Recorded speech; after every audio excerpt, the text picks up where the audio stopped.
নরসিংদী 5 আসন থেকে নির্বাচিত মাননীয় সংসদ সদস্য জনাব মোহাম্মদ আশরাফ উদ্দিন। জনাব মোহাম্মদ আশরাফ উদ্দিন। বিসমিল্লাহির রহমানির রহিম। ধন্যবাদ মাননীয় স্পিকার।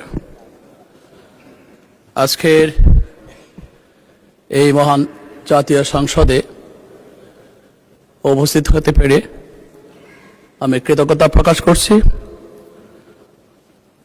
সংসদ নেতা জনাব তারেক রহমান কাছে, কৃতজ্ঞতা প্রকাশ করছি আমার নরসিংদী 5 রায়পুরার জনগণের কাছে, যারা প্রায় লক্ষখানেক ভোট বেশি দিয়ে আমাকে নির্বাচিত করেছেন।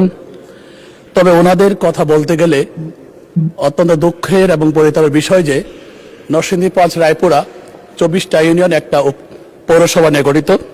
তার মধ্যে 8টা ইউনিয়নই টোটালি আমাদের বাকি ইউনিয়ন থেকে আলাদা।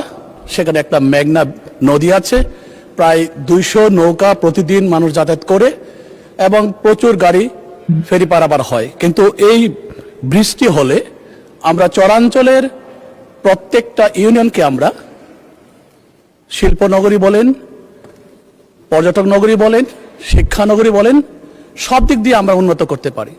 এই ব্রিজটা এতই গুরুত্বপূর্ণ যে এই ব্রিজটার উপর অনেক কিছু নির্ভরশীল। যদি এই ব্রিজটা করে আমরা নবীনগর হয়ে যদি আমরা দেবীদার বা কুমিল্লা দিয়ে আমরা কানেক্ট করতে পারি ঢাকা টু চট্টগ্রামের হাইওয়ের সাথে, তাহলে আমার মনে হয় এই রাস্তা দিয়ে, এই ব্রিজ দিয়ে মানুষ সিলেটও যেতে পারবে।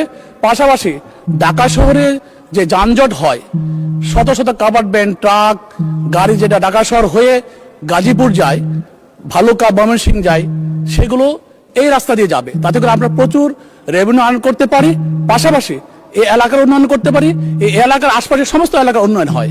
কাজে আমি অনুরোধ রাখবো মাননীয় সড়ক পরিবহন ও সেতু মন্ত্রীর কাছে এই বৃষ্টি করার জন্য যথোপযুক্ত ব্যবস্থা গ্রহণ করার জন্য। ধন্যবাদ। ধন্যবাদ মাননীয় সদস্য।